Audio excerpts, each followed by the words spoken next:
तो जितना भी हम करें, जप तप तपस्या इत्यादि सब कम ही है। क्योंकि इसको कहते हैं कि ऊर्जा व्रत।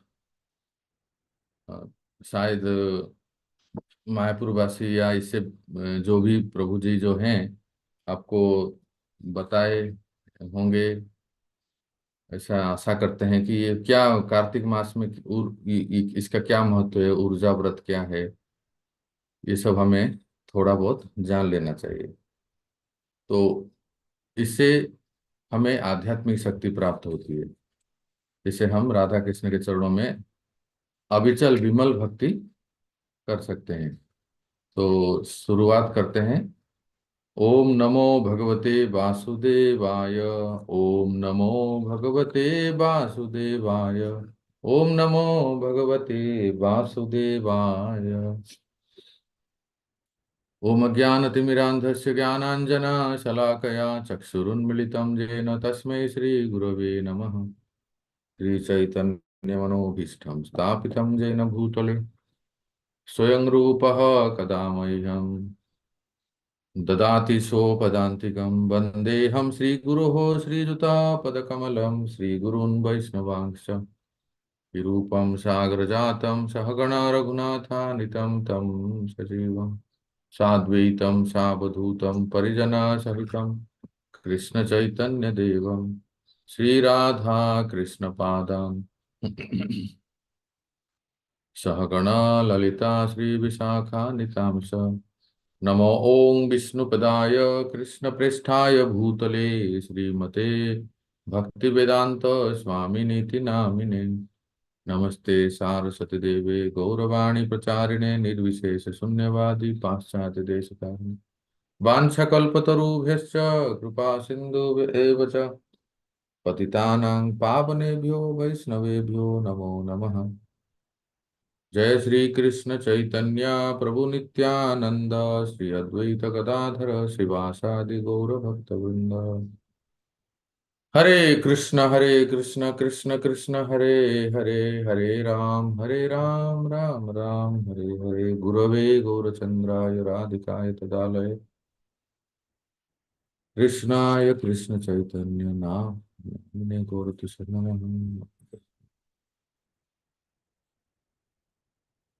वैसे तो बहुत सारे नियम हैं, पर कुछ मैं संक्षेप में एकाध बातें एकाध श्लोक में आपको बताता हूँ, जिससे हम सबको प्रेरणा मिलता है। सबसे पहली बात है कि राधा रानी का एक नाम है ऊर्जेश्वरी। ऊर्जा का अर्थ क्या है? ऊर्जा का अर्थ है शक्ति, आध्यात्मिक शक्ति। तो हमें आध्यात्मिक शक्ति प्राप्त होती है इस महीने में। और क्योंकि ये महीना राधा रानी को बहुत प्रिय है, और हम गौड़ीय वैष्णव जो है राधा कृष्ण में रुचि उनके शरणागत होते हैं, तो राधा रानी हमारे लिए प्राधान्य प्रधान है।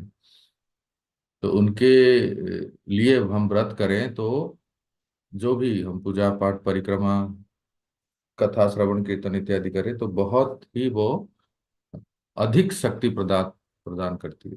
जैसे आप जानते हैं ना, दीपावली का सेल चलता है। अभी दशहरा था, दशहरा का सेल था।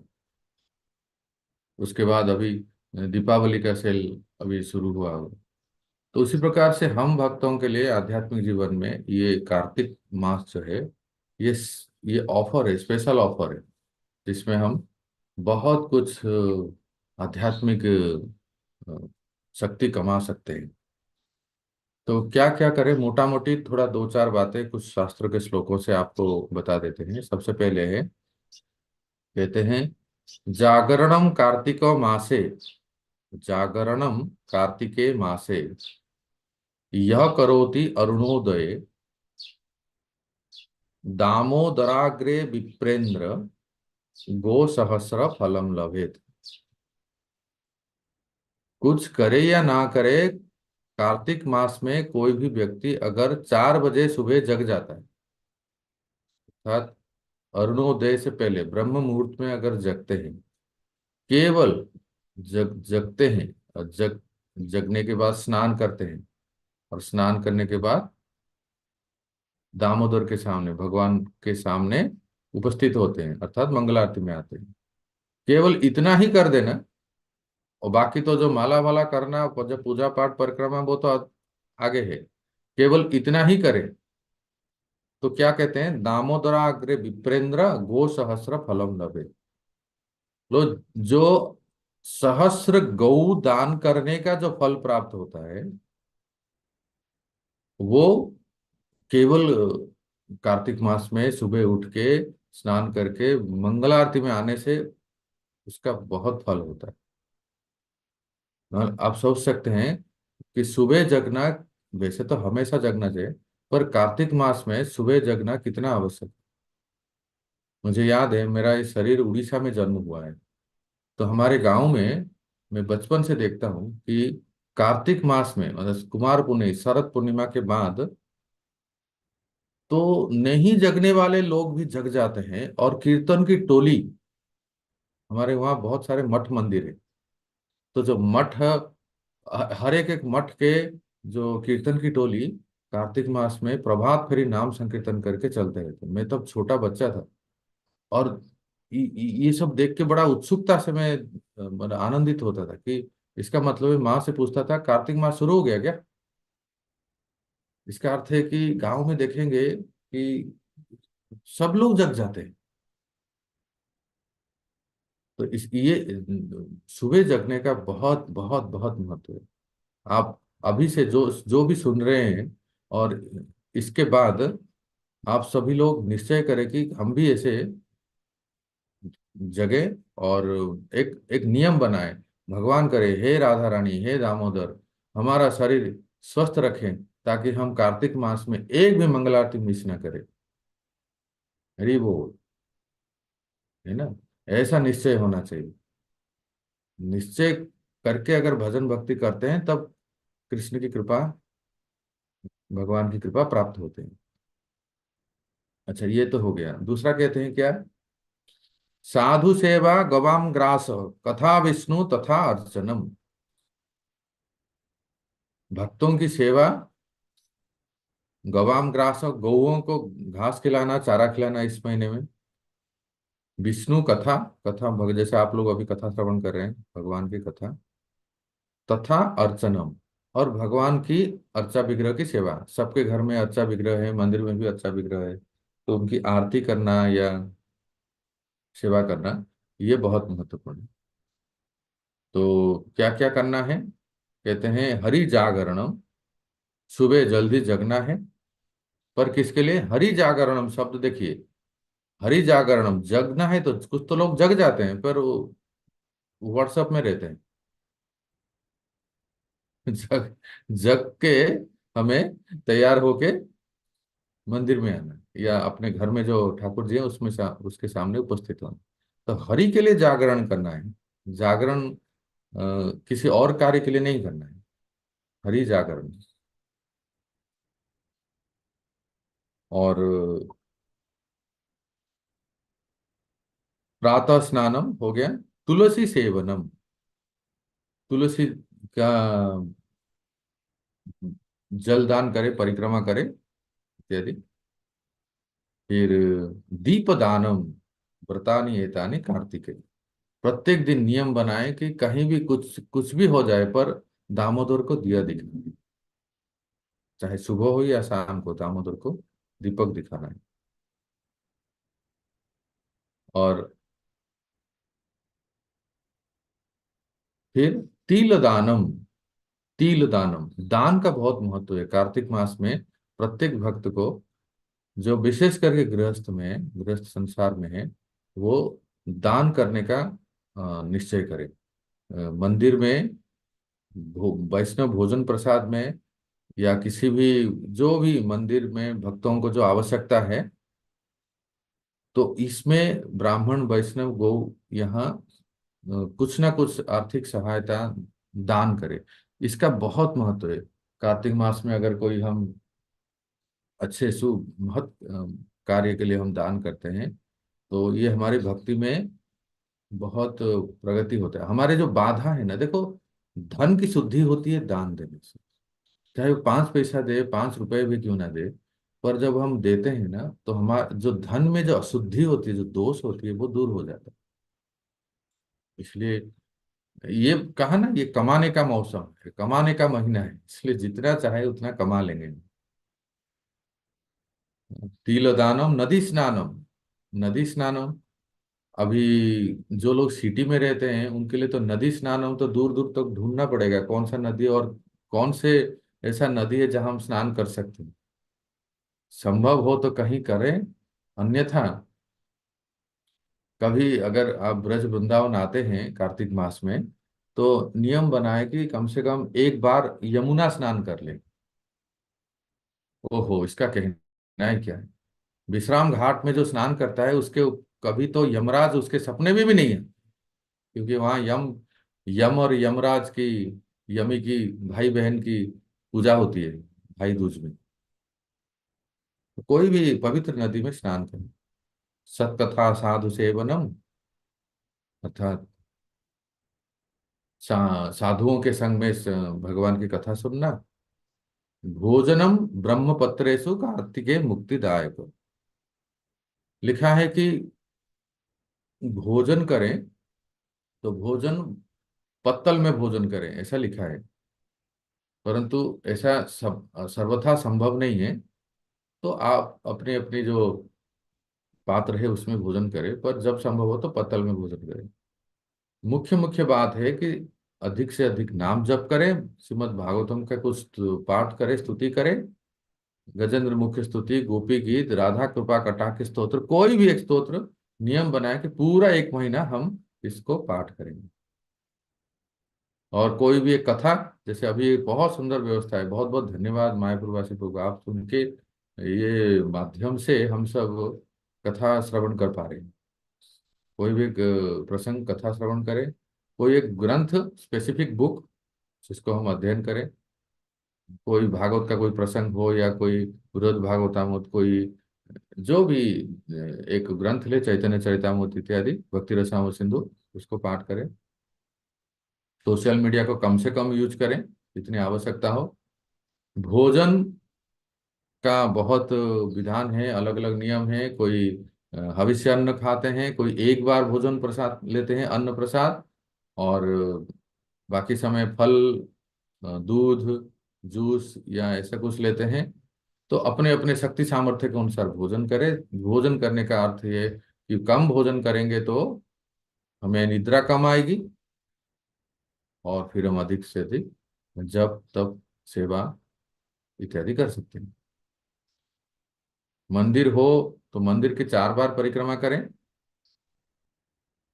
और अगर आप धाम में आते हैं तो धाम दर्शन करें, और धाम में मंदिरों का दर्शन करें। एक महत्वपूर्ण बात है जो हमें बार बार याद दिलाना है, वो मेरे लिए भी कह रहा हूँ, आप सबके लिए भी। Staying away from debates and offensive talks, back bytes. जितना हो सके तर्क वितर्क इत्यादि से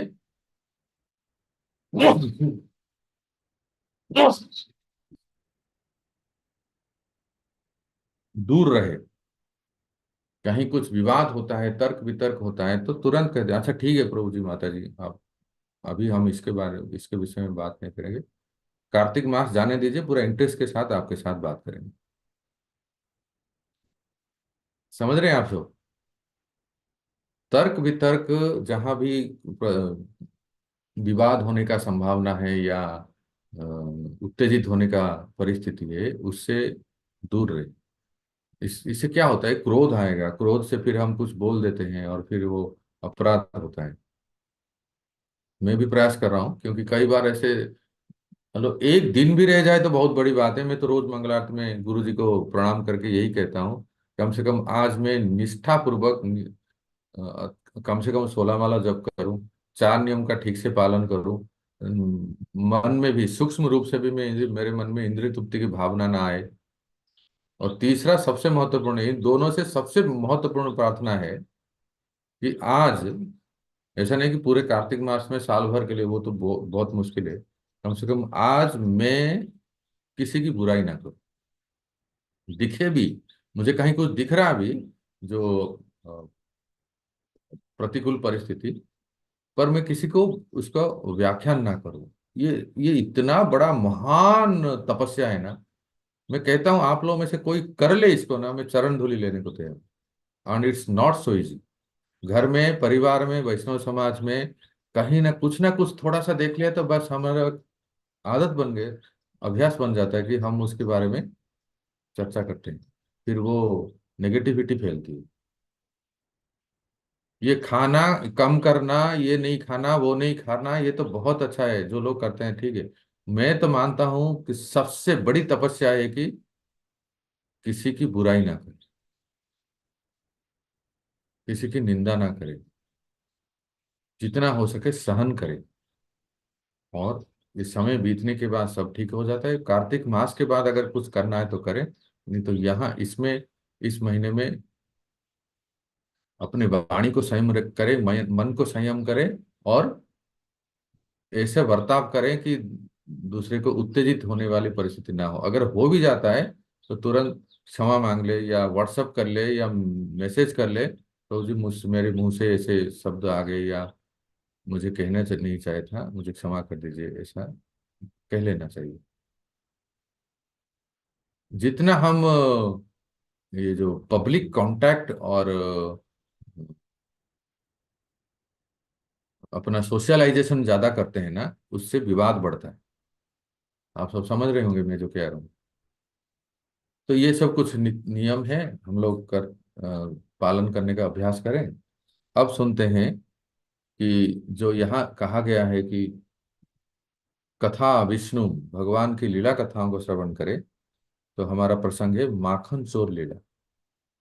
माखन चोर लीला सुनने से पहले कौन माखन चोर कर रहे हैं? ये कोई किसी ब्रज के गली का छोरा नहीं है जिसके बारे में हम सुनने जा रहे हैं, माखन चोर। ये कोई किसी उदयपुर शहर का या कोई सिटी का कोई लड़का नहीं है जिसके पास कुछ कमी है या मस्ती करना चाहता है, ये सब। तो रखो, किसके बारे में हम सुन रहे हैं जो कि चोरी कर रहे हैं? न भूत संग संस्थानो देवस्य परमात्मनः, यो वेति भौतिकम देहम कृष्णस्य परमात्मनः, स सर्व स्मात् बहिष्कार्य श्रौत स्मार्त विधानतः, मुखम तस्यावलोक्यापि सचैल स्नान माचरे। कहते हैं, देखिए, कौन है वो व्यक्ति, वो लड़का कौन है जिसके बारे में हम श्रवण करने जा रहे हैं कि वो घर घर चोरी करते हैं, और उनका नाम है सुप्रसिद्ध माखन चोर। वो है साक्षात परात्पर परमेश्वर परब्रह्म, भगवान स्वयं श्री कृष्ण। इसे परमात्मा का शरीर भूत समुदाय से बना हुआ नहीं होता है। ना भूत संग संस्थान, इनका शरीर हम आप जैसे शरीर नहीं है। फिर क्या कहते हैं? देवस्य परमात्मा ना, ये जो जान लेता है, यो बेति भौतिकम देह कृष्ण से परमात्मा, जो मनुष्य श्री कृष्ण परमात्मा को, शरीर को, के शरीर को भौतिक जानता मानता है, तो कहीं अरे ये भी हमारे जैसे एक लड़का है, भूख लग रही है इसलिए चोरी कर रहे हैं, और नहीं तो रास करते हैं, नहीं किसी छोरियों के वस्त्र चुराते हैं। ये अगर इस प्रकार से मानते हैं या जानते हैं या ऐसा विचार है, तो क्या देखिए, स सर्वस्माद बहिष्कार्य स्रोत स्मार्त विधानतः, उसका, उस व्यक्ति का समस्त स्रोत स्मार्त कर्मों से बहिष्कार कर देना चाहिए। अर्थात उसका किसी भी शास्त्रीय कर्म में अधिकार नहीं है। जो कृष्ण को केवल एक साधारण बच्चा मानते हैं, सोचते हैं कि ये चोरी कर रहे हैं या अ, नृत्य कर रहे हैं, ये सब मौज मस्ती कर रहे हैं, अगर ये मानते हैं तो उसको श्रुति स्मृति इत्यादि किसी भी शास्त्रीय कर्म में अधिकार नहीं, बोलो एक नंबर का नास्तिक है, ये कह रहे। अच्छा, और क्या करें? मुखम तस्या बलो क्या, क्या भी सचैल स्नानम आचरेत।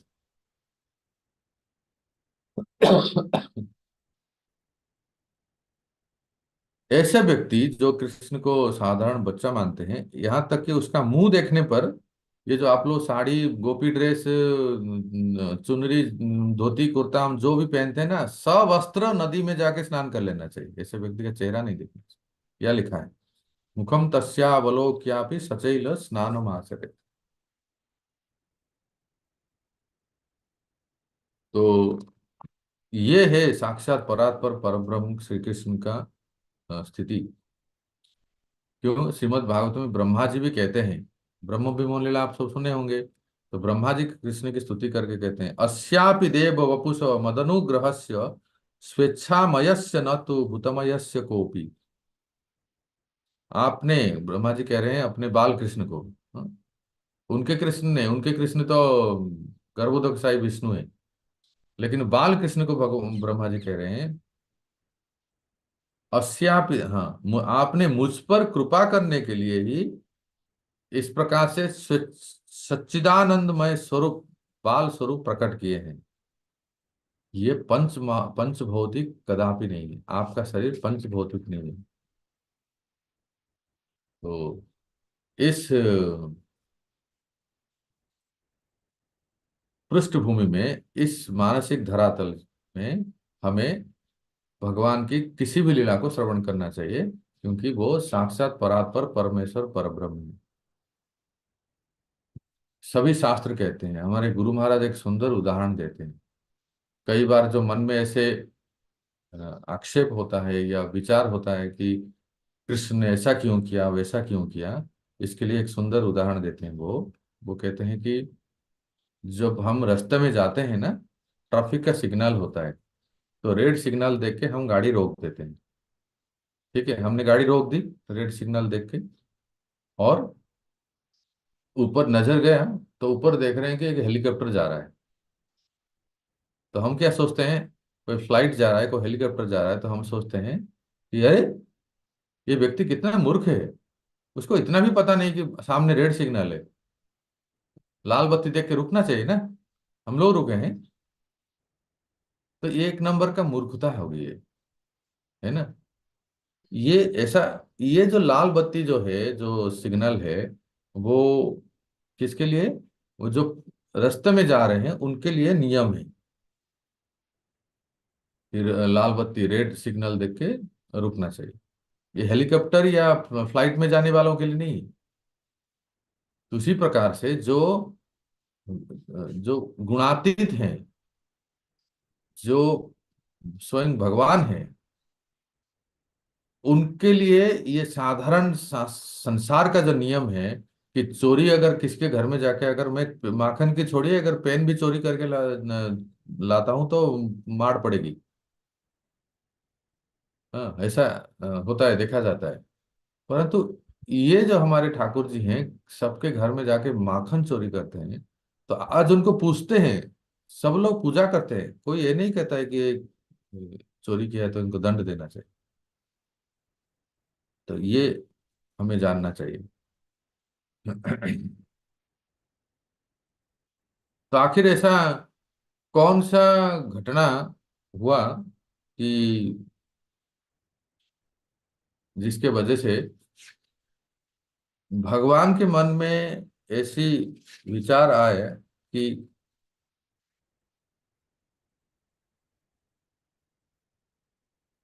मुझे माखन खाना है या माखन चोरी करना है, या गोपियों के मन में भी ये विचार आया कि यार कन्हैया हमारे घर में आते, थोड़ा माखन खाते तो हमारा बड़ा सौभाग्य होता। तो ये घटना को सुनिए अभी, एक पद में गाता हूं और उसका अर्थ बताता हूँ। एक दिन हमारे प्यारे श्याम सुंदर श्री कृष्ण कन्हैया, जो घुटनों पे चल रहे थे, अब घुटनों से अपने पैर पे खड़े हो जाते हैं और ठुमक ठुमक के चलते रहते हैं। और आप सब देखे होंगे घर में बच्चे जो, जब घुटनों से खड़े हो जाते, पहले तो घुटनों से रेंगते हुए चलते हैं, जब घुटनों पर खड़े हो जाते हैं अपने पैर पे, अपने पैर से चलने लगते हैं, तो कभी गिर जाते हैं, कभी उठते हैं, बड़ा आनंद आता है। और माता पिता को बहुत आनंद आता है, देखो देखो देखो हमारा लाला अभी चलने लगा है, ऐसा कहते हैं, है ना। तो उसी प्रकार से सबके लिए बड़ा आनंद का उत्सव है ये, कि अब तो कृष्ण अपने पैर पे चलने लगे हैं। तब धीरे धीरे जब चलने लगते हैं तो उनका भोजन भी अलग हो जाता है ना। पहले तो क्या आप लोग बच्चे को क्या खिलाते, सेरेलेक और क्या दूध ये सब खिलाते है ना। परंतु जब थोड़ा थोड़ा सा बड़े होते हैं तो भात और रोटी ये सब धीरे धीरे थोड़ा खिलाना शुरू करते हैं। तो मैया भी उनको भात, रोटी, पूड़ी इत्यादि सब खिलाना शुरू किए। तो एक दिन कन्हैया कहते हैं अपनी माँ से क्या कहते हैं सुनिए। मैया, ओ मैया री मोहि माखन भावे, मैयारी मोही माखन भावे। ओ मैया, मुझे माखन बहुत अच्छा लगता है, माखन। तुम जब चाहो देखो, जब भी कुछ मैं भोजन करने को भोजन करने की इच्छा प्रकट करता हूं तो जो मेवा पकवान कहती तो मोहि नहीं रुचि आवे। तुम तो बस पुआ, पूड़ी, पकवान, रोटी ये सब मुझे खिला देते हो, मोहि नहीं रुचि आवे। मुझे रुचि नहीं लगता है, मुझे अच्छा नहीं लगता है ये सब संडे फीस्ट और लव फीस्ट और छप्पन भोग खाना तो तो फिर क्या अच्छा लगता है, मैया मोहि माखन भावे। ओ मैया, मुझे तो माखन बहुत अच्छा लगता है, मुझे ज्यादा से ज्यादा माखन खिलाओ, मुझे माखन बहुत पसंद है। ये जो माँ और बेटे में जो चर्चा हो रही थी ना, उनके घर में जो और कुछ गोपियां थी जो कभी कभी आते हैं ना यशोदा से मिलने के लिए और बातचीत करने के लिए, वास्तव में उनको मिलना तो कन्हैया से थे, कन्हैया का दर्शन करने चाहते थे। परंतु बहाना था यशोदा से मिलने के लिए। तो ये जो गोपियां जो आते हैं, यशोदा की सहेलियां, ये देख लेते हैं, सुनते हैं इस बात का, अच्छा तो कन्हैया कह रहा है कि उसको माखन बहुत अच्छा लगता है, अपनी माँ से हट करता है कि मुझे माखन खिलाओ ना, ये क्या बहुत सारा पुआ पूड़ी पकवान खिला देते हो, मुझे अच्छा नहीं लगता। अब देखिए क्या कहते हैं। ब्रज जुवती इक पाछे ठाड़ी, सुनत श्याम की बात।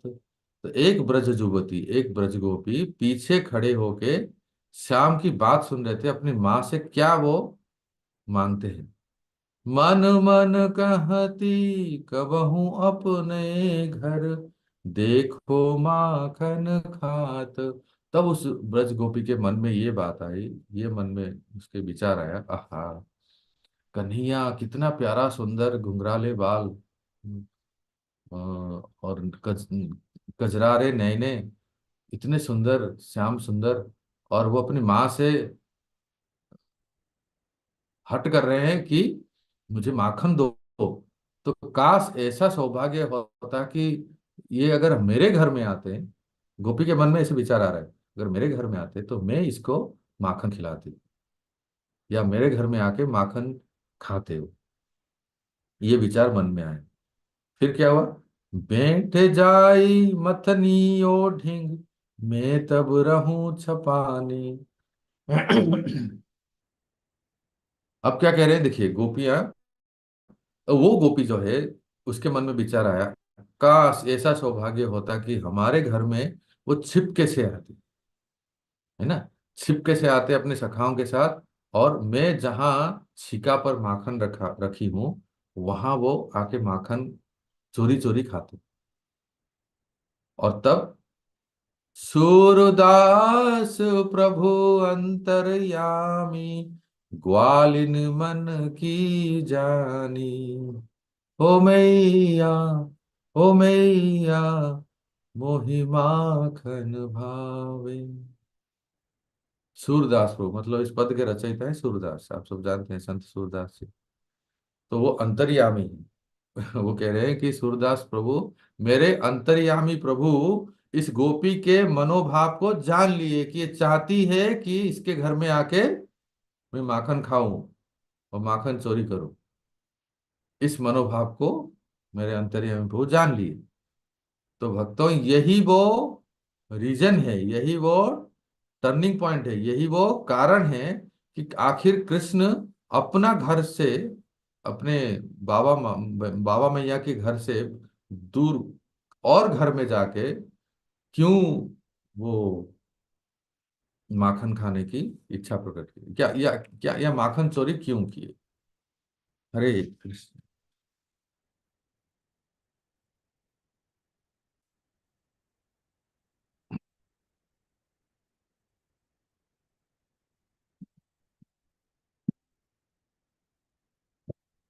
तो आपने अभी सुना कि उस गोपी की इच्छा थी, ऐसे जो गोपी की इच्छा थी, और ऐसे बहुत सारे गोपियों की भी इच्छा थी। जो जो यशोदा के घर में आते थे, कन्हैया को देखते थे, उनके मन में ये इच्छा थी, काश कन्हैया हमारे घर में आते, माखन मांगते या माखन चोरी करके खाते, तो मैं ये आनंद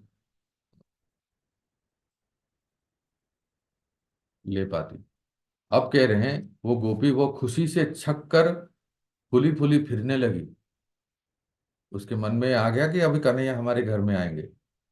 आनंद उसके हृदय में समा नहीं रहा था। सहेलियों ने पूछा, अरे कहाँ हो गए हो तुझे, बावरी हो गए हो का, इतना फूले ना समा रहे है, इतना खुशी खुशी और इतना उछल के चलती है, बहुत बड़ा धन मिल गया क्या तुझे, कौन सी लॉटरी लग गई। सब सहेलियों ने उनसे वो गोपी को पूछा, जिस गोपी ने ये बात को सुन लिया था माँ और पुत्र के बीच में। अब तो वो गोपी सुन के इसके मन में जो भाव हुआ कि वो प्रेम विह्वल हो गई। काश हमारे पास, हमारे घर में कन्हैया आते और माखन चोरी करते, प्रेम विह्वल हो गई। उसका रोम रोम खिल उठा, वो गदगद हो गई, मुंह से बोली नहीं निकल रहा था। सखियों ने कहा, सखी ऐसी क्या बात है, हमें तो सुनाओ, हमारे तो शरीर ही दो हैं, पर एक ही जान है ना, तुम में और हम में अंतर क्या है, हमें तो सुनाओ, भला हमसे क्यों छिपाना है, कौन सी बात है। तब उसके मुंह से इतना ही निकला, आज मैं एक बहुत ही सुंदर अनुपम रूप देखा, क्या बताऊं उस रूप के बारे में। ऐसा कहकर फिर वाणी रुक गई और प्रेम के आंसू बहने लगे। सभी गोपियों ने इनकी इस दशा को देखा। अब उनके मन में तो इच्छा थी, काश कन्हैया अपनी माँ से जो हट कर रहे थे, हमारे घर में आके ऐसे हट करते, और हम हमारे घर में आके माखन खाते। तो उसकी जो इच्छा तो अंतर्यामी प्रभु जान लिए ना। उस रात को रातों गोपियां जाग जाग कर प्रातःकाल होने की बाट देखती, कब प्रातः होगा। उनका मन तो उस श्याम सलोना स्वरूप, तेरा कितना सुंदर रूप है, गाते हैं ना ब्रज में। तो ऐसे श्याम सलोना स्वरूप को ही उनके उस गोपी का मन लग गया। देखो ये वात्सल्य रस की बात हो रही है। उनका मन श्री कृष्ण में लग लग गया। प्रातःकाल जल्दी जल्दी उसने दही मथ मथ कर माखन लिखा निकाल कर छीके पर रखती।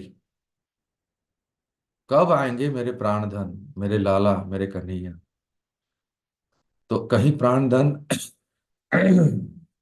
मेरे प्यारे श्याम सुंदर आकर लौट ना जाए, इसलिए सब काम छोड़कर वे सबसे पहले दधि मंथन करती, और वही प्रतीक्षा में रहती कि कब श्याम सुंदर आएंगे। मन ही मन सोचती, आहा, आज प्राण प्रियतम क्यों नहीं आए, इतनी देर क्यों हो गई, क्या हमारे घर में माखन चोरी करने नहीं आएंगे, क्या आज इस दासी का घर पवित्र नहीं करेंगे, क्या आज मेरे समर्पण किए हुए इस तुच्छ माखन का भोग लगाकर स्वयं सुखी होकर मुझे सुख न देंगे। कहीं यशोदा मैया ने तो उन्हें रोक तो नहीं लिया, उनके घर तो 9 लाख गौवे हैं, अरे माखन की क्या कमी है, मेरे घर में तो थोड़े से ही माखन है। मेरे पास इतने गाय भी नहीं है, क्या मेरे घर में वो कृपा करके आएंगे? इन्हीं विचारों से आंसू बहाती हुई गोपी क्षण क्षण में दौड़कर दरवाजे पर जाती, फिर लाज शर्म छोड़कर रास्ते को देखती निहारती, फिर सखियों से पूछती, वो नंद का छोरा आया क्या? एक एक निमिष, एक एक क्षण उसके लिए युगायुतम निमिषेण चक्षुषा प्रावसायितम, एक एक निमिष उसके लिए एक युग के समान प्रतीत हो रहा था। ऐसी भाग्यवती गोपियों की मनोकामना भगवान क्यों नहीं पूर्ण करेंगे बताओ? ऐसी भाग्यवती माताओं के मनोकामना कि हमारे घर में भी ठाकुर जी आए और माखन भोग ग्रहण करे, तो भगवान क्यों नहीं पूर्ण करेंगे? ये केवल ब्रज गोपियों के लिए नहीं है, समस्त भक्तों के लिए है। विश्वास होना चाहिए। आप प्रेम से बनाइए, जो भी बनाते हैं हम लोग, जो भी भोजन कर व्यंजन बनाते हैं, नैवेद्य बनाते हैं, और ठाकुर जी के सामने रखिए, गोपाल जी के सामने, और यही प्रार्थना कीजिए, हे प्रभु क्या आप ये केवल यशोदा के हैं? क्या आप केवल यशोदा मैया के ही माखन खाएंगे? हम इतना प्रेम से आपके लिए बनाए हैं, पूरी सब्जी हलवा, आप कृपया ग्रहण करें। ऐसा बोल के तो देखिए, देखिए अद्भुत परिवर्तन होगा हमारे चेतना में, और वो भोग केवल भोग नहीं, महाप्रसाद हो जाएगा। तो अपने भक्तों को सुखी करने के लिए ही तो भगवान प्रकट हुए हैं। ये गोलोक वृंदावन से इस धाम में भगवान प्रकट क्यों होते हैं?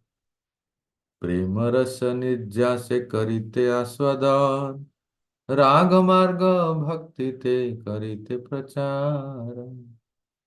भगवान इस धरती पे आते हैं प्रेम रस निर्जास करिते आस्वादन। कविराज महानुभाव चैतन्य चरितामृत क्या कहते हैं? आप लोगों ने सुना होगा, भगवान क्यों आते हैं? यदा यदा ही धर्म से, भगवान क्यों आते हैं? परित्राणाय साधुनाम। आज सुनिए, कुछ और विशेष कारण है। प्रेम रस निर्जास करिते आस्वादन, प्रेम रस निर्जास करिते आस्वादन। भक्तों के, उनके प्रति जो प्रेम है उसको आस्वादन करने के लिए आए आते हैं। और किसके लिए आते हैं? दूसरा कारण सुनिए, राग मार्ग भक्ति ते करिते प्रचार। इस पूरे संसार में राग भक्ति को प्रचार करने के लिए भगवान आते हैं कि कैसे मुझसे प्रेम करके मुझ मेरे मेरे पास आ सकते हैं। शब्दों को ध्यान दीजिए, वैदिक भक्ति प्रचार करने के लिए भगवान नहीं आए। वैदिक भक्ति प्रचार करने के लिए तो माधवाचार्य आए, श्रीपाद रामानुजाचार्य आए, श्रीपाद निम्बार्काचार्य है, श्रीपाद विष्णु स्वामी आए, अनेक आचार्य हैं जो कि वैदिक भक्ति पहले भी दी। पर क्या विशेषता है महाप्रभु श्री चैतन्य? यही विशेषता है कि आप केवल जय जगदीश हरे या गोविंदम आदि पुरुषम ये नहीं, बल्कि देख के चरणों की सेवा मुझे श्री राधे, मेरी किस्मत बना दीजिए, श्री राधे करुणामयी कृपा कीजिए। अपनापन, वो जो इंटीमेसी, वो जो अपनापन है ना, ये संबंध बनाने के लिए, स्थापित कराने के लिए प्रभु इस धरती पे आते हैं। ये जो असुर मारण तारण परित्राण, ये सब तो बाह्य कारण है, ये तो हो ही जाता है। 500 1000 रुपए के नोट में 10 50 रुपए भी आ जाता है, अलग से और कुछ करने की जरूरत नहीं। ये मुख्य कारण है कि अपने भक्तों को, अपने पार्षदों को इस धरती पे लेके आते हैं, और इतनी सुंदर लीलाएं करते हैं हम जैसे बद्ध जीवों को आकर्षित करने के लिए। देखो, अपना अपना फैमिली बना के रखे हो, why don't you become my family member?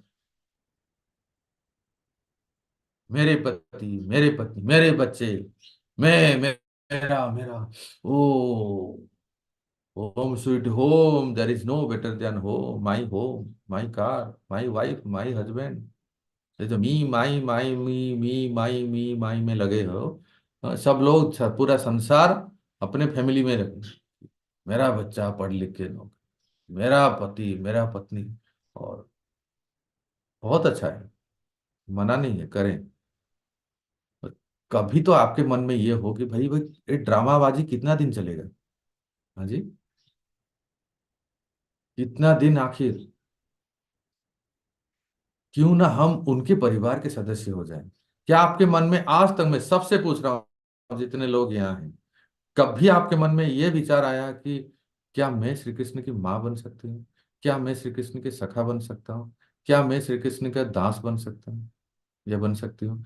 क्या मैं श्री कृष्ण की प्रियतम बन सकती हूँ? क्या मैं कृष्ण की पत्नी बन सकती हूँ? ऐसा विचार मन में आता है? आज ही मैं गिरिराज की परिक्रमा में परम पूज्य सच्चिदानंद महाराज को दर्शन किया, तो उनको दंडवत प्रणाम किया, तो उनकी बात याद आ गई। सच्चिदानंद महाराज क्या कहते हैं जानते हैं? जप करते समय हमारा मनोभाव क्या होना चाहिए कि किस तरह से माला खत्म हो जाए, जय सिया राम, हो गया काम। यही होना चाहिए ना। जप करते समय ये विचार आए कि ये नाम जप जो है, मैं किसका नाम ले रहा हूँ? मेरे प्रियतम का, मेरे श्याम सुंदर का, मेरे कन्हैया का, मेरे लाला का, मेरे सखा का, अरे मेरे यार का है। ये भावना को जागृत करना है। ये मत सोचिए कि ऑटोमेटिक अपने आप आ जाएगा। आता कैसा है? निरंतर कथा श्रवण कीर्तन जब करते हैं, जब करें, श्रवण करें, पर आत्मीयता के साथ। कैसे आप अपने बच्चों से प्रेम करते हैं, कैसे आप अपने पति से प्रेम करते हैं, पत्नी से प्रेम करते हैं, देखे बिना रहा नहीं जाता है। हाँ, रात को 12 बजे से लेके अगले शाम के चंद्रमा देखने तक, क्या कहते हैं, करवा चौथ। किस लिए करते हैं? अपने पति के प्रति प्रेम है, इसलिए करते हैं। अरे इसका एक रंच मात्र भी, इतना सा भी ये मन में विचार आ जाए कि ये सब तो है, जिम्मेदारियां हैं, निभाना है बस, पर काश ऐसा होता कि मैं श्री कृष्ण की दासी बन जाती, श्रीमती राधा रानी की दासी। वही मेरे, त्वमेव माता च पिता त्वमेव, त्वमेव बंधु च सखा त्वमेव, त्वमेव विद्याम द्रविणम त्वमेव, त्वमेव सर्वम मम देव देव। मुझे मेरी दीदी बहुत पसंद है, मुझे मेरी माँ बहुत पसंद है, मुझे मेरे पति बहुत पसंद है, मुझे यार बहुत पसंद है। अरे जो भी अपना मानते हो ना, वो कृष्ण को मान लो, और राधा कृष्ण को मान लो, वही हमारे। देख रहे हैं ना, साक्षात प्रत्यक्ष उदाहरण आपके सामने। एक गोपी के मन में, क्या उसके बेटा नहीं है? ब्रज ब्रज में कोई ऐसे टकले हमारे जैसे साधु संत बाबा जी महाराज नहीं है? सुन रहे हैं आप लोग? गोलोक वृंदावन में कोई ऐसे ब्रह्मचारी जति सन्यासी नहीं है। सब गृहस्थ, आप जैसे, आपके जैसे गृहस्थ वाले हैं, घर संसारी वाले हैं। सबके अपने अपने बच्चे हैं, सबके अपने अपने पति है, सास ससुर ननद, सब कुछ है। क्या विशेषता है ब्रजवासियों में और हम में, अंतर क्या है बताओ? हम, हमारा वो, सबके साथ रहते रहते हम उसमें ही फंस जाते हैं। वही तथाकथित प्रेम और जलन होती है, अपने बच्चों से, अपने पति से, अपनी पत्नी से खूब जलन होता है, फिर भी east and west, home is best, यही मन में आता है। पर ब्रजवासियों का देखिए, क्या उनके पति नहीं है? पति है, पत्नी है, ननंद है, सास ससुर है, बच्चे हैं, परिवार है, सब कुछ है, पर सेंटर ऑफ अट्रैक्शन क्या है? श्याम सुंदर, कन्हैया। ये, इनको कैसे हम प्रसन्न करें? क्या ये हमारे घर में आते? सुन रहे हैं ना आप? श्रीमद् भागवतम खोल के आपके सामने बोल रहा हूं मैं। इससे बढ़कर और प्रमाण क्या है? आखिर ऐसा क्यों जबरदस्ती किया जाता है क्या? सिद्धांत की बात सुनिए सब। क्या जबरदस्ती है कृष्ण से प्रेम करना? प्राण कितना प्यारा है हम सबको, प्राण के बिना हम जी नहीं सकते। सबको पता है प्राण के बिना हम तो तुरंत मर जाएंगे। और वो प्राण कौन है? कौन है वो प्राण? 7वें अध्याय भगवत गीता, जीवनम सर्वभूतेषु। ये जीवन जो है ना, जो प्राण है, वो वास्तव में और कोई नहीं है। कोई ना माई है, ना बाप है, ना हस्बैंड है, ना वाइफ है, कोई नहीं। वो प्राण है श्री कृष्ण, जीवन है। और गीता में कहते हैं जीवनम सर्वभूतेषु, जिस दिन प्राण नहीं रहेगा, डेड बॉडी। अर्थात जिस दिन इस शरीर से कृष्ण चले जाएंगे, डेड बॉडी। तो वास्तव में हम प्रेम जो करते हैं ना दुनिया में सबको, सबसे जो प्रेम करते हैं, हम जो कहते हैं कि इसके जीना तो क्या जीना तेरे बिना, जो बहुत सारे गाने गाते हैं, किसको प्रेम करते हैं, किससे प्रेम करते हैं? उस शरीर से नहीं। हम उस शरीर के अंदर रहने वाला जो परमात्मा है, उसके वजह से वो शरीर हमें प्रिय लगता है। हमें ऐसा लगता है कि बस कितना सुंदर है, तुम कितना सुंदर हो, हम ऐसे कहते हैं, प्रेम करते हैं। उनके लिए कुछ करने की इच्छा होती है। But actual object of love is Shri Krishna, क्योंकि श्री कृष्ण परमात्मा के रूप में उसके हृदय में। आपको मैं अभी तुरंत एक उदाहरण देता हूं कैसे कोई ना चाहते हुए भी वास्तव में इनडायरेक्टली श्री कृष्ण से ही सबका प्रेम है। ब्रह्म विमोहन लीला याद कीजिए। ब्रह्मा जी ने 1 साल तक गौ बछड़ों को ग्वालों को चुरा लिए। इतना तक हो गया कि भगवान स्वयं श्री कृष्ण सभी ग्वाल बाल बन गए, उसके पगड़ी, उसका लकुटी, उसका कमरिया, उसका बंसी, उसका रुचि, खान पान, बछड़े, सब कृष्ण, सारे कृष्णमय, सर्वम खलु इदम ब्रह्म हो गए सब। बलराम जी को तक को पता नहीं। बलराम जी तक को पता नहीं था, साक्षात भगवान के द्वितीय अवतार होने के बाद। एक दिन बलराम जी देख रहे हैं, 1 साल पूरे होने को 5 दिन बाकी था। बलराम जी देख रहे हैं, ये क्या अद्भुत घटना मैं देख रहा हूं कि गोवर्धन के ऊपर सारे बड़े वृद्ध गौओं को चरा रहे हैं, ठीक है। और हम बछड़ों को चरा रहे हैं, कहाँ? गोवर्धन के तलहटी में, हम ऊपर नहीं चढ़ रहे। पर जैसे ही गौओं ने अपने बछड़ों को नीचे देखा और गोपालों ने, ग्वालों ने अपने बच्चों को देखा, अरे कहना क्या, सारे गौवे 4 पैर नहीं, 2 पैर में इतने तेजी से भाग के आए, पूंछ उठा के। गौवे जब भागते हैं ना, देखे होंगे आप, पूंछ उठा के, और 2 पैर में, 2 खुर से वो भाग के आए, मानो कि जैसे कोई बाण ही चला दो, इतना तेजी से वो भाग के आए। और भाग के कौन से बछड़ों को, जो बछड़े बड़े हो गए थे। बछड़े बड़े होने के बाद गौएं या कोई भी पशु, माता पशु, अपने बच्चों को इतना प्रेम नहीं करते हैं। बंदरों को देखते हैं ना, छोटे छोटे बंदरों को खूब प्रेम करते हैं। बड़े होने के बाद उसको भगाते हैं, चलो इधर, अब तुम स्वतंत्र हो गए। पर उन बड़े बछड़ों को, उन गौएं जो है गोवर्धन के ऊपर से भाग के आते हैं। ग्वाले रोकना चाहते हैं, रोक नहीं पाते। कितना भी प्रयास किया है, रुको रुको, कहाँ जा रहे, कहाँ जा रहे, रोक ही नहीं पाते। वो सब नीचे आते हैं और बछड़ों को गौएं जो है प्रेम करते हैं, चाटते हैं, और बहुत प्रेम करते हैं। और ये लोग इतना गुस्सा हो जाते हैं ना, ग्वाले कहते हैं बच्चों को शैतान कहेंगे, ये बच्चे बछड़ों को यहाँ लेके आ रहे हैं, गौओं को चरने भी नहीं देते हैं। बछड़ों को देख के सारे गौवे भाग गए। ऐसा मन में क्रोध ही आ रहा था, जैसे ही उन्होंने बच्चों को देखा, वो सारे क्रोध कहाँ चले गए। और बच्चों को जाके सारे गोपाल जो ग्वाले हैं वो सब आलिंगन कर रहे हैं, चूम रहे हैं, प्रेम कर रहे हैं।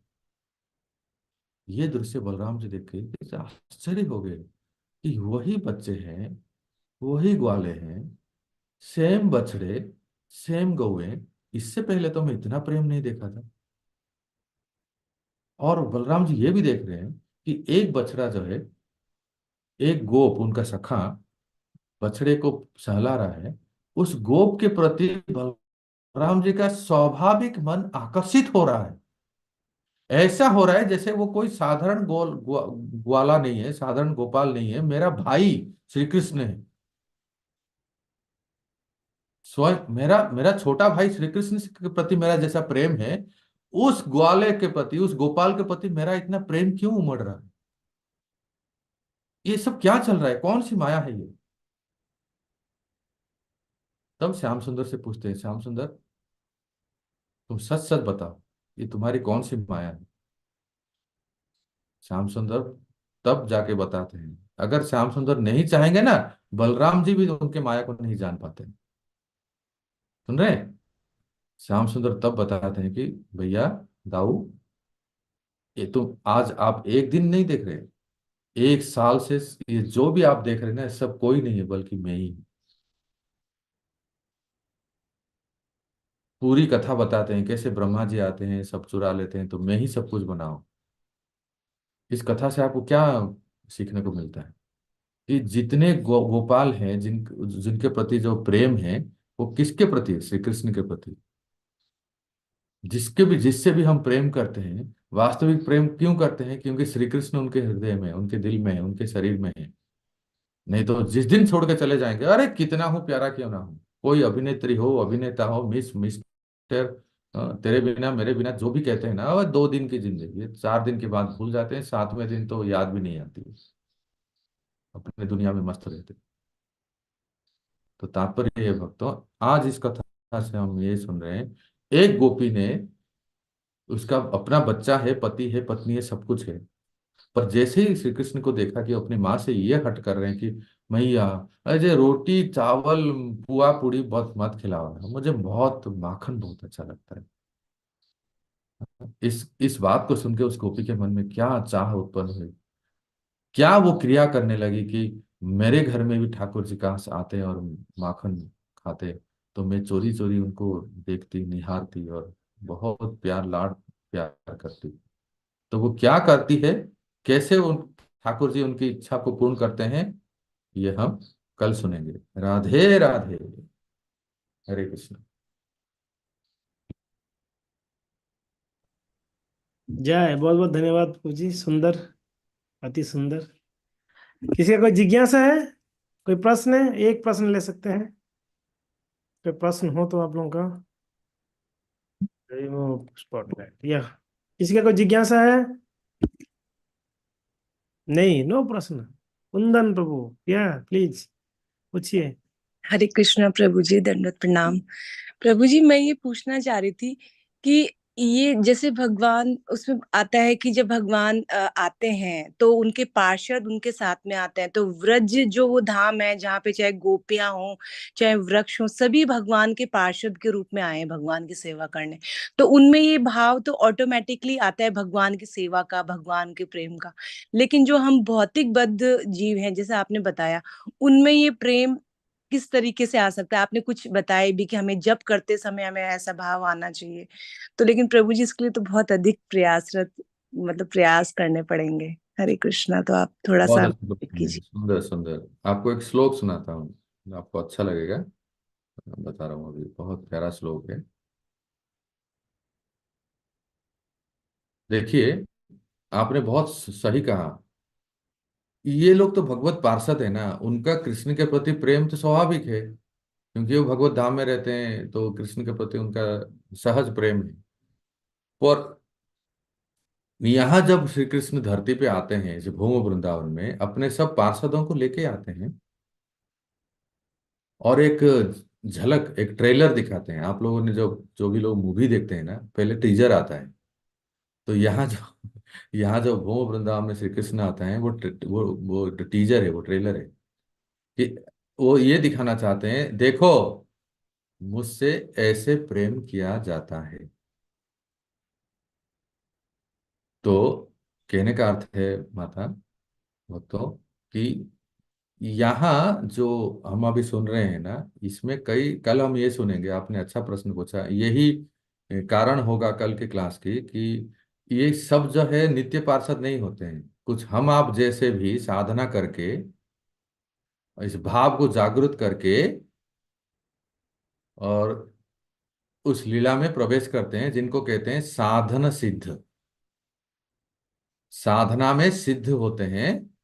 और उस कृष्ण जब ब्रह्मांड में, जिस ब्रह्मांड के गोल वृंदावन में लीला करते हैं, उसमें हम पार्टिसिपेट करते हैं, प्रवेश करते हैं। तो हमारा संग, अर्थात भगवान के नित्य पार्षदों का संग हमें प्राप्त होता है। ललिता, विशाखा, चित्रा, चंपकलता आदि, या यशोदा मैया इत्यादि, जो भी उनके नित्य पार्षदों का संग हम जैसे साधकों को प्राप्त होता है, तब फिर बिल्कुल जैसे ये गोपी का क्या इच्छा था कि यशोदा की तरह प्रेम कृष्ण से करें, तो ये तब होता है। पर इसके लिए होमवर्क क्या करना है, सुनिए। बड़ा प्यारा श्लोक है। वो कहते हैं, निषिध्यमाना पतिभिर भ्रातुर्भिर बंधुभिः सुतैः भवत्युत्तम श्लोके दीर्घ श्रुत धृताशया। दसम स्कंद में ये वर्णन आता है कि आखिर कैसे, आप जैसे पूछ रहे हैं, कैसे श्याम सुंदर के प्रति उसी तरह प्रेम जागृत हो जैसे ब्रजवासी और गोपियों का है।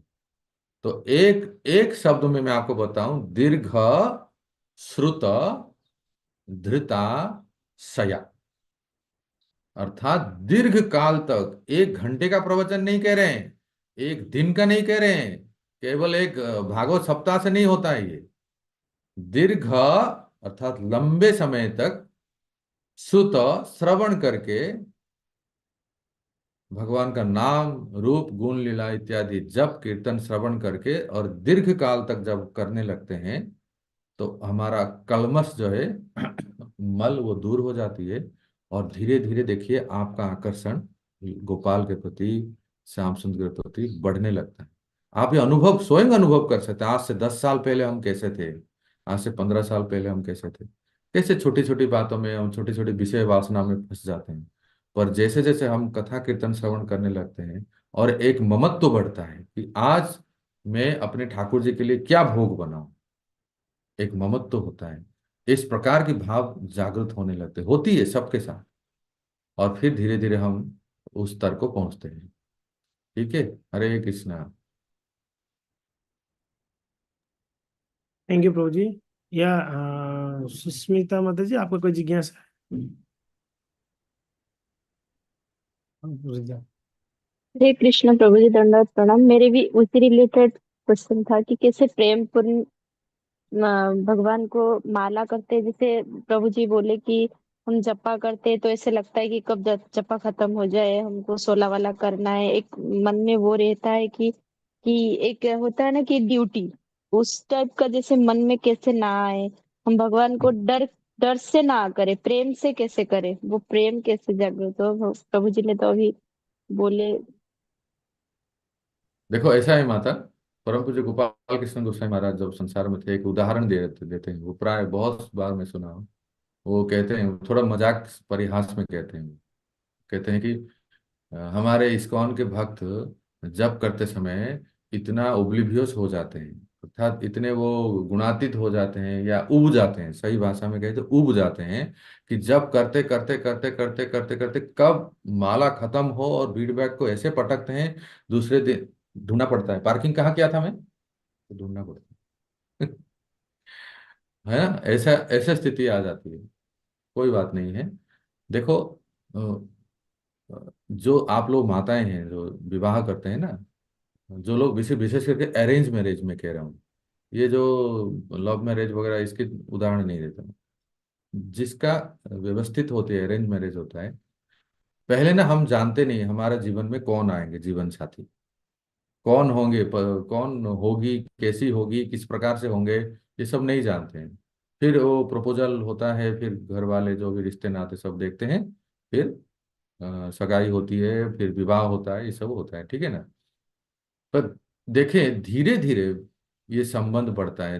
इमिडिएटली जब विवाह होता है ना, पति के प्रति या पत्नी के प्रति हमारा प्रेम एकदम से नहीं हो जाता है। अरे भाई, किसी को जानते नहीं इतने सालों से, आप कहेंगे कि ये आई लव यू जबरदस्ती है क्या, क्या गन पॉइंट पे रख के बोलना है। हम्म। लेकिन सेवा करते करते तब जब संबंध थोड़ा बढ़ने लगता है, धीरे धीरे निकटता होती है, एक दूसरे को जानने लगते हैं, पहचानने लगते हैं, और एक दूसरे को इतना जानने लगते हैं कि प्रभु जी को क्या चाहिए माता जी को खूब पता है क्या बनाए हैं, या माता जी को क्या चाहिए प्रभु जी को पता है कि आज संडे है तो कहाँ जाना चाहिए। बोलना जरूरत नहीं, मन की बात जान लेते हैं बस। सुष्मिता माता जी आप समझदार हैं, समझ गए होंगे। थैंक यू प्रभु जी। मयंका माता जी। हरे कृष्णा प्रभु जी, दंडवत प्रणाम। सब भक्तों दंडवत प्रणाम। प्रभु जी, आज जो प्रसंग आपने सुनाया माखन लीला का, वो बहुत ही सुंदर था। उसके चित्र बहुत ही आंखों के सामने आ रहे थे। Thank you so much. जैसे आपने बताया कि जब कान्हा चलने लग गए और उन्होंने कहा कि भैया मुझे माखन खिलाओ, तब गोपियों ने सुन लिया, फिर उन्होंने गोपियों ने माखन की व्यवस्था की। फिर वही गोपियां शिकायत क्यों करती थी मैया से? यही तो है। मतलब अर्थात गोपियां चाहते थे, ये सब कल आएगा, आप सुनोगे, कई एडवांस क्वेश्चन आ जाते हैं आज। तो गोपियां चाहते थे कि अ, हमारे घर में प्यारे श्याम सुंदर आए, कन्हैया आए, और जो वो हट मैया यशोदा से करते हैं हमसे करें। पर साथ ही साथ देखो, ये प्रेम की जो गति है ना, ये तरंग के समान है। आप लोग संसार में भी देख सकते हैं जो तथाकथित प्रेम है ना, थोड़ा रूठना, थोड़ा मनाना, थोड़ा थोड़ा मजाक परिहास करना, और थोड़ा ऊपर नीचे होना, 2 दिन तक बात नहीं करना, फिर तीसरे दिन व्हाट्सअप करना। ये जो सब देखते हैं ना हम, ये तो असली प्रेम का ये रिफ्लेक्शन है ना। तो वही गोपियां जब चाहते हैं कि कन्हैया हमारे घर में आके माखन चोरी करें, पर वो ये भी चाहते थे, थोड़ा हम ये भी देखना चाहते हैं कि ये मटकी भी फोड़े, और फिर ये जब कुछ करें तो हम उसको रंगे हाथों पकड़े, तो उसको स्पर्श करने का आनंद मिलेगा, उसको गलवाही देने का आनंद मिलेगा, और फिर यशोदा मैया से जाके उलाहना दें। और यशोदा मैया जब अपने कन्हैया को डांटे या हमसे बात करें, तो इसमें जो एक आनंद है, वो आनंद को हम प्राप्त करें, इसलिए वो ऐसे करते थे। हरे कृष्ण। या धीरज प्रभु, कौन है वहाँ? देशराज। देशराज, देशराज जी, देशराज। प्रभु जी जंगल में किसको पूछ रहे थे, वो एक बहुत बड़ा प्रश्न हो गया। तो ये किसने पूछ रहे थे, जंगल है। क्या है, क्या पूछ रहे हो? आवाज आ नहीं रहा। यही पूछ रहे हो कब क्लास खत्म होगा? है, आपका आवाज बराबर नहीं है, साउंड। ठीक है, ओके। तो थैंक यू सो मच सभी को। प्रभु जी थैंक यू सो मच प्रभु जी, बहुत सुंदर अद्भुत वर्णन। तो हम लोग का कल सुनेंगे, कल परसों और 2 दिन माखन चोरी का लीला। आज तो प्रभु जी ट्रेलर दिए जैसे बतला रहे थे, असली पिक्चर तो कल शुरू होगी। सो बने रहिएगा, ठीक है। तो सभी भक्तों से निवेदन है, एक बार प्रभु जी को आभार व्यक्त करेंगे। अनम्यूट करिए सब लोग, प्रभु जी को आभार व्यक्त करेंगे महामंत्र के द्वारा। हरे कृष्णा, हरे कृष्णा, कृष्णा हरे हरे, कृष्णा हरे राम, राम हरे राम, राम हरे हरे, हरे प्रभुपाद की, पूज्यपाद श्री केशव प्रभु जी की, गौर भक्त वृंद की, माखन चोरी लीला की जय, शिला प्रभुपाद की जय, गौर प्रेमानंदे, हरि हरि बोल। थैंक यू सो मच प्रभु जी, बहुत बहुत धन्यवाद। कल सुबह फिर 8 बजे फिर मिलते हैं। थैंक यू भक्तों। आप ये लिंक और भी आपके जो भी परिचित लोग हैं उन सबको आप भेज सकते हैं, ताकि और ज्यादा से ज्यादा भक्त इसका लाभ उठा पाए, है कि नहीं। फिर कल सुबह 8 बजे मिलते हैं, तब तक के लिए विराम लेते हैं। हरे कृष्णा, वांछा कल्पतरुभ्यश्च कृपा सिन्धुभैर्वच पतितानं पावनेभ्यो श्री वैष्णवेभ्यो नमो नमः। अनंत कोटि वैष्णव भक्त वृंद की जय। श्री प्रभुपाद।